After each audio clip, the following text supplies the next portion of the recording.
من جملة الذين اعترفوا بصدقه ووثاقته يحيى بن معين، يقول فيه: هو ثقة وكان يشتم عثمان. ثقة ويشتم عثمان؟ نعم، هكذا كان يفرض الشيعي نفسه على الآخرين. أنا أشتم عثمان وأضطرك لأن تعترف بأني ثقة وأني صادق وأني صدوق.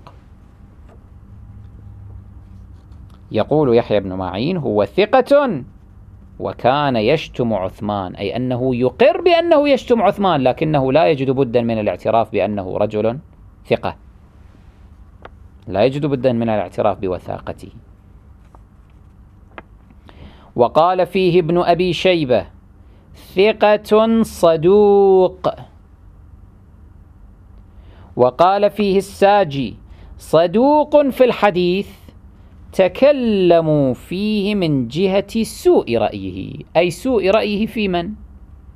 في شيخيهم وفي عثمان وفي أسلافهم من أئمة الباطل، ولكن بالنتيجة هو صدوق صادق ثقة.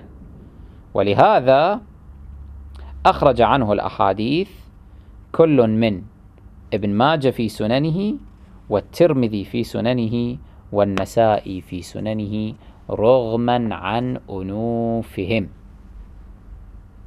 هكذا كان الشيعي سابقا. أين نجد مثل هذه النماذج في زماننا؟